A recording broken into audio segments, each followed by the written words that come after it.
سنی تیرا مذہب سچا دشمن تیرا ایویں سردارا سی سنی تیرا مذہب سچا دشمن تیرا ایویں سردارا سی پرچم اٹھا اصحاب دا پرچم اٹھا اصحاب دا منکر صحابہ دا ڈردارا سی نحمدہ ونصلی علی رسولہ الکریم اما بعد فاعوذ باللہ من الشیطان الرجیم بسم اللہ الرحمن الرحیم یا ایہا الذین آمنوا اطیعوا اللہ واطیعوا الرسول واولی الامر منکم فإن تنازعتم فی شیء فردوہ الی اللہ والرسول ان کنتم تؤمنون باللہ والیوم الآخر صدق اللہ العظیم۔ سامعین محترم،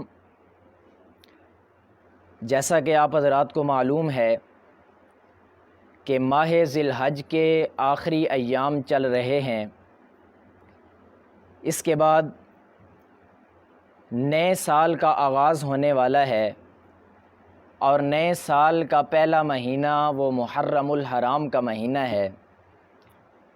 آپ نے دیکھا ہوگا کہ جیسے ہی محرم کا مہینہ شروع ہوتا ہے کچھ لوگ آپ کو روڈوں پہ نظر آئیں گے، کالا لباس ہوگا ان کا اور ان کے ہاتھوں میں چھریاں، چاقو، خنجر، زنجیریں یہ ہوگی اور وہ اپنے آپ کو مارتے ہوں گے۔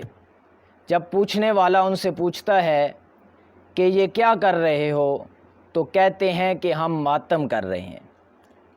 ماتم، اب ہم دیکھتے ہیں کہ مسلمانوں کے ہاں ماتم کی کیا حیثیت ہے اور ان کے ہاں ماتم کی کیا حیثیت ہے۔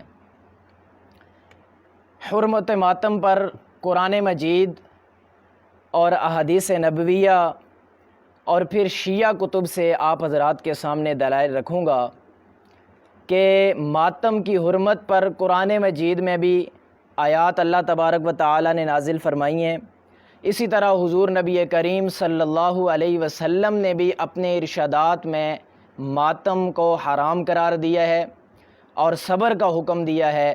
اسی طرح جو لوگ ماتم کر رہے ہیں ان کی اپنی اور بنیادی کتابوں میں بھی یہ ہے کہ صبر کا حکم ہے، نہ کہ ماتم کا حکم ہے۔ قرآن مجید میں اب دیکھیں ہمارے اور ان کے درمیان یہ اختلاف ہو گیا۔ اب جب ایک چیز کے اندر اختلاف ہو جائے تو قرآن مجید ہمیں کیا حکم دیتا ہے، پہلے وہ آیت آپ کے سامنے رکھتا ہوں۔ ارشاد باری تعالی ہے سورہ نساء میں آیت نمبر 59 ہے کہ یا ایہا الذین آمنوا اطیعوا اللہ واطیعوا الرسول واولی الامر منکم فإن تنازعتم فی شیء فردوہ الی اللہ والرسول ان کنتم تؤمنون باللہ والیوم الآخر، کہ اے ایمان والو اللہ اور اللہ کے رسول کی اطاعت کرو اور تم میں سے جو حاکم ہو ان کی اطاعت کرو۔ فَإِن تَنَازَعْتُمْ فِي شَيْءٍ، پس اگر کسی مسئلے میں کسی چیز میں تمہارا اختلاف ہو جائے تو کیا کرو، فَرُدُّوهُ إِلَى اللَّهِ وَالرَّسُولِ، تو اللہ اور اللہ کے رسول کی طرف لوٹو، یعنی قرآن مجید اور حضور نبی کریم صلی اللہ علیہ وسلم کے ارشادات کی طرف لوٹو، وہاں دیکھو تمہارے اس مسئلے کا کوئی نہ کوئی حل ضرور ہوگا۔ اب ہم ماتم میں ہمارا اختلاف ہو گیا تو ہم چلتے ہیں قرآن مجید میں۔ قرآن مجید ہمیں ماتم کرنے کا حکم دے رہا ہے کسی مصیبت پر یا صبر کرنے کا حکم دے رہا ہے؟ تو قرآن مجید میں سورہ بقرہ کی آیت نمبر 156 میں اللہ تعالیٰ ارشاد فرما رہے ہیں وَبَشِّرِ الصَّابِرِينَ الَّذِينَ إِذَا أَصَابَتْهُمْ مُصِيبَةٌ قَالُوا إِنَّا لِلَّهِ وَإِنَّا إِلَيْهِ راجعون۔ صبر کرنے والوں کو اللہ تبارک و تعالیٰ اپنے پیارے حبیب حضرت محمد مصطفیٰ صلی اللہ علیہ وسلم سے فرما رہے ہیں کہ صبر کرنے والوں کو آپ خوشخبری سنا دیں کہ جب ان کو مصیبت آتی ہے، مصیبت پہنچتی ہے، تو وہ کیا کرتے ہیں؟ صبر کرتے ہیں اور کہتے ہیں انا للہ و انا الیہ راجعون، ہم اللہ ہی کی طرف سے آئے ہیں اور اسی کی طرف ہم کو لوٹ کر جانا ہے۔ تو دیکھیں اب یہاں پر جو قرآن مجید میں خوشخبری دی جا رہی ہے وہ ماتم کرنے والوں کو خوشخبری نہیں دی جا رہی، بلکہ صبر کرنے والوں کو خوشخبری دی جا رہی ہے۔ اسی طرح اگلی آیت سورہ بقرہ کی آیت نمبر 45، اس کے اندر بھی اللہ تبارک و تعالیٰ فرما رہے ہیں وَاسْتَعِینُوا بِالصَّبْرِ وَالصَّلَاةِ، کہ اگر تمہارے اوپر کوئی مصیبت آ جائے، کوئی پریشانی آ جائے، تو تم کیا کرو؟ صبر اور نماز کے ذریعے مدد حاصل کرو۔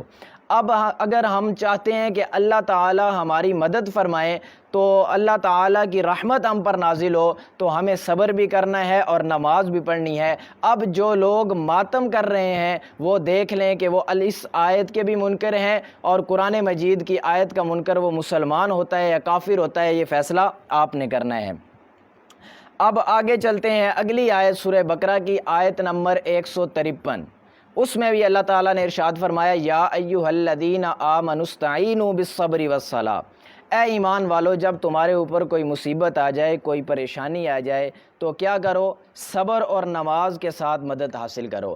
اب جو لوگ صبر اور نماز کا دامن چھوڑ کر ماتم کر رہے ہیں وہ ایمان سے کیا ہو گئے؟ نکل گئے، کیونکہ اللہ تبارک و تعالیٰ فرما رہے ہیں کہ ایمان والے وہی ہیں جو صبر اور نماز سے مدد حاصل کرتے ہیں، اور جو ایمان والے نہیں ہیں وہ ماتم کرتے ہیں اور اسی طرح آہ و بکا کرتے ہیں، مارتے ہیں اور طرح طرح کے کام کرتے ہیں۔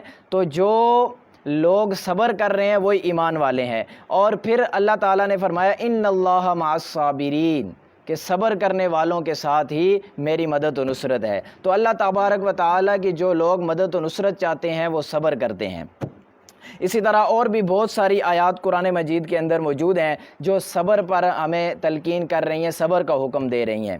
اب اس کے بعد آگے چلتے ہیں حضور نبی کریم صلی اللہ علیہ وسلم کے ارشادات کی طرف، کہ پیارے نبی حضرت محمد مصطفیٰ صلی اللہ علیہ وسلم نے ہمیں مصیبت کے وقت ماتم کرنے کا حکم دیا ہے یا صبر کرنے کا حکم دیا ہے۔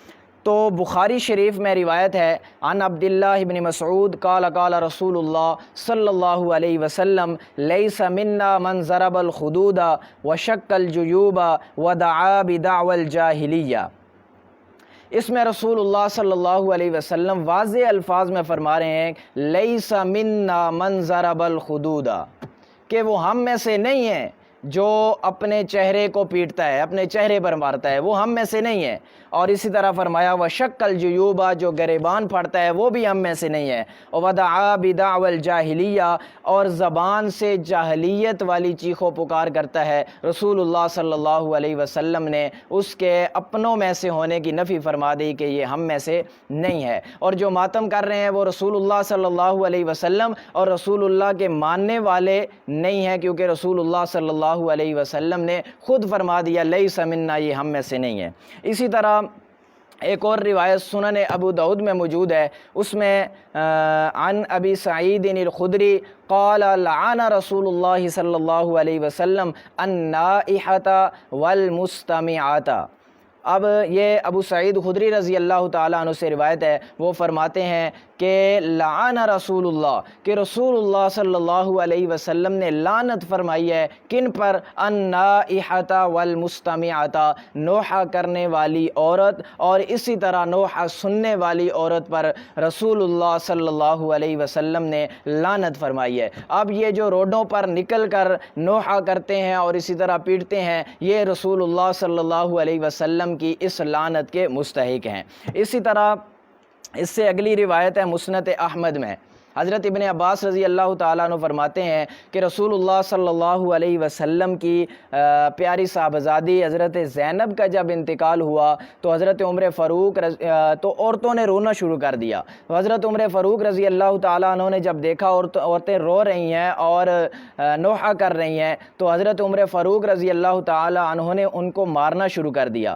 رسول اللہ صلی اللہ علیہ وسلم نے جب دیکھا تو حضرت عمر فاروق رضی اللہ تعالیٰ عنہ کو پیچھے ہٹایا اور کہا کہ ان کو نہ مارو۔ اور اس کے بعد جو ارشاد فرمایا وہ کیا ہے؟ وہ ارشاد ہے کہ عورتوں کو کہا کہ شیطانی آواز نہ نکالو، شیطانی آواز نہ نکالو۔ اس کے بعد فرمایا انہو مہما کان من العین والقلب فمن اللہ عز وجل ومن الرحمہ وما کان من الید واللسان فمن الشیطان۔ رسول اللہ صلی اللہ علیہ وسلم نے فیصلہ فرما دیا کہ اگر تمہیں کوئی مصیبت آ جاتی ہے، پریشانی آ جاتی ہے، تو انسان ہے، انسان کا کوئی جب قریبی چلا جاتا ہے تو آنکھیں خود بخود آنسو آنکھوں سے جاری ہو جاتے ہیں، اور اسی طرح دل بھی غمگین ہو جاتا ہے۔ تو رسول اللہ صلی اللہ علیہ وسلم نے فرمایا کہ جو رونا آنکھ اور دل سے ہے وہ اللہ تعالیٰ کی طرف سے جائز ہے اور اللہ تعالیٰ کی رحمت ہے۔ اور وَمَا كَانَ مِنَ الْيَدِ وَاللِّسَانِ فَمِنَ الشَّيْطَانِ، اور جو ہاتھ کے ساتھ ہے، ہاتھ کے ساتھ مارنا اور اسی طرح زبان سے چیخ و پکار کرنی، یہ شیطانی عمل ہے، نہ کہ جو ہے وہ جائز عمل ہے۔ بلکہ یہ اب دیکھتے ہیں کہ محرم کے اندر یہ لوگ نکلتے ہیں اور اپنے جسم پر مارتے ہیں، اور اسی طرح زبان سے بھی آہ و بکا کرتے ہیں، روتے ہیں، چلاتے ہیں، اونچی اونچی آوازیں نکالتے ہیں۔ تو رسول اللہ صلی اللہ علیہ وسلم نے اس عمل کو شیطانی عمل قرار دے دیا ہے۔ اسی طرح اور بھی بہت ساری احادیث ہیں۔ ہم اب آگے چلتے ہیں ان کی کتب سے جو لوگ یہ ماتم کر رہے ہیں، شیعہ حضرات، ہم شیعوں کی کتابوں کے اندر چلتے ہیں کہ آیا ان کی کتابوں کے اندر یہ ماتم ہے یا نہیں ہے، اور ماتم کا حکم ہے یا صبر کا حکم ہے۔ تو یہ اپنی کتابوں پر عمل کر رہے ہیں یا نہیں کر رہے۔ اصول کافی ان کی بنیادی کتاب ہے، جس کے مصنف ابو جعفر محمد بن یعقوب بن اسحاق الکلینی الرازی ہیں۔ شیعوں کا عقیدہ ہے کہ یہ کتاب غیبت صغریٰ کے دور میں ان کے اس مصنف نے امام غائب کی خدمت میں پیش کی، اور امام غائب نے اس کتاب کو جب دیکھا تو دیکھنے کے بعد فرمایا ھذا کافٍ لشیعتنا، یہ ہمارے شیعوں کے لیے کافی ہے۔ یہ اتنی معتبر ترین کتاب ہے اور شیعوں کی بنیادی اصولی کتاب ہے، جس کی تائید ان کے 12ویں امام غائب کی ان کو اس کتاب کو تائید حاصل ہے۔ اس میں روایت ہے عن ابی عبداللہ علیہ السلام قال الصبر من الایمان بمنزلة الرأس من الجسد فإذا ذهب الرأس ذهب الجسد كذلك إذا ذهب الصبر ذهب الایمان، کہ صبر کا ایمان کے ساتھ ایسے ہی تعلق ہے جس طرح کے جسم کے ساتھ سر کا تعلق ہے۔ جب سر جسم سے الگ ہو جائے تو جسم بھی باقی نہیں رہتا، اسی طرح جب اذا ذہب الصبر ذہب الایمان، اسی طرح جب صبر ایمان سے نکل جائے تو ایمان باقی نہیں رہتا۔ اب یہ جو لوگ روڈوں پر نکل کر محرم کے اندر ماتم کرتے ہیں، یہ صبر تو نہیں کر رہے، ماتم کر رہے ہیں، صبر ان سے نکل چکا ہے، لہٰذا ایمان بھی ان سے نکل چکا ہے۔ یہ ان کی کتاب جو اصول کافی بنیادی کتاب ہے، معتبر ترین کتاب ہے، اس میں موجود ہے کہ جب آدمی صبر نہیں کرتا تو پھر ایمان بھی اس سے نکل جاتا ہے۔ تو اس روایت کے مطابق ان سب سے ایمان نکل گیا ہے۔ اگلی روایت اسی الجامع الکافی حصہ فروع کافی جلد نمبر 3 میں موجود ہے کہ عن ابی عبداللہ علیہ السلام قال قال رسول اللہ صلی اللہ علیہ وسلم ضرب المسلم یدہ علی فخذہ عند المصیبت احباط لاجرہ۔ اس میں حضرت امام جعفر صادق علیہ السلام فرما رہے ہیں کہ مسلمان کا مصیبت کے وقت اپنے ہاتھ کو اپنی ران پر مارنا اس کے اجر کو ضائع کر دیتا ہے۔ تو اب یہ دیکھیں روڈوں پر یہ ہاتھ نہیں، پتہ نہیں خنجر اور کیا کیا مار رہے ہوتے ہیں، تو ان کا پہلے تو ثواب ہے ہی نہیں، اگر کوئی ایمان ہی نہیں بچا، جب پہلی روایت کے مطابق ان کا ایمان ہی نہیں بچا، تو جب ایمان نہیں بچا تو ثواب بھی نہیں ہے۔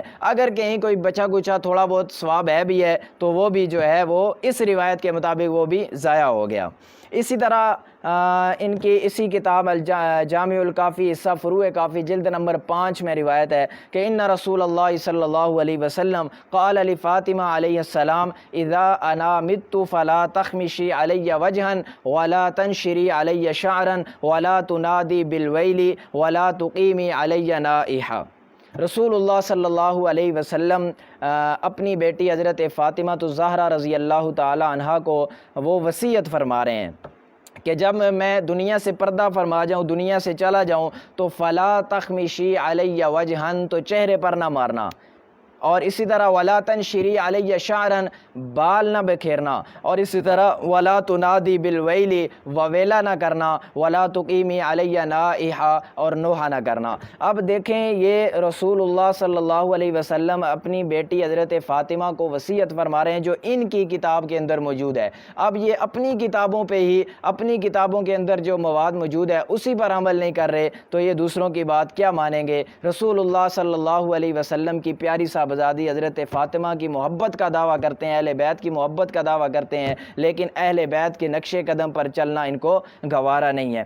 آخر میں اسی طرح اور بھی بہت ساری روایات ہیں، اگر وہ ساری سنانا شروع کر دوں تو بہت اس میں وہ طول ہو جائے گا، لیکن آخر میں شیعہ ہی کی کتاب سے اب فیصلہ آپ حضرات کے سامنے رکھتا ہوں کہ جو لوگ صبر کرتے ہیں وہ ایمان والے ہیں یا جو لوگ ماتم کرتے ہیں وہ ایمان والے ہیں۔ شیعہ کی کتاب سے آپ کے سامنے الجامع الکافی حصہ فروع کافی جلد نمبر 3، اس میں امام جعفر صادق علیہ السلام نے وہ فیصلہ فرمایا ہے۔ وہ فیصلہ کیا ہے آپ حضرات توجہ سے سنیں کہ عن ابی عبداللہ علیہ السلام قال ان الصبر والبلاء یستبقان الی المؤمن فیأتیہ البلاء وهو صبور وان الجزع والبلاء یستبقان الی الکافر فیأتیہ البلاء وهو جزوع۔ اس میں امام جعفر صادق علیہ السلام فرما رہے ہیں کہ صبر اور مصیبت مومن کو پیش آتے ہیں۔ جب اس کے اوپر مصیبت آتی ہے تو فہو صبور، وہ صبر کرتا ہے، اور جزا فضا اور ماتم کرنا اور مصیبت جو ہے وہ کافر کو پیش آتے ہیں۔ جب کافر کو مصیبت پیش آتی ہے فہو جزوع، وہ جزا فضا کرتا ہے، ماتم کرتا ہے، روڈوں پر نکلتا ہے، ہائے ہائے کرتا ہے، یہ کافر کرتا ہے۔ یہ امام جعفر صادق علیہ السلام کا کھلا فتویٰ ہے، مومن صبر کرتا ہے، کافر ماتم کرتا ہے۔ اب یہ اپنی اس کتاب سے اور بنیادی اور جو ان کی اصولی کتاب ہے اس سے یہ اپنے ایمان سے خارج ہو گئے امام جعفر صادق علیہ السلام کے اس فتوے سے۔ اب دیکھیں قرآن مجید میں بھی صبر کا حکم ہے، اسی طرح حدیث نبویہ میں بھی صبر کا حکم ہے، اور شیعہ کی بنیادی کتاب میں بھی صبر کا حکم ہے، لیکن یہ صبر نہیں کرتے بلکہ وویلا کرتے ہیں، ماتم کرتے ہیں۔ تو اب دیکھیں امام جعفر صادق علیہ السلام کے اس فتوے کے مطابق یہ ایمان سے نکل چکے ہیں۔ اللہ تبارک و تعالیٰ سے دعا ہے کہ اللہ تبارک و تعالیٰ ہمیں حق سچ کی سمجھ نصیب فرمائے اور قرآن و سنت کی صحیح سمجھ عطا فرمائے۔ اللہ تبارک و تعالیٰ ہمیں صبر کرنے کی توفیق نصیب فرمائے۔ وآخر دعوانا الحمدللہ رب العالمین۔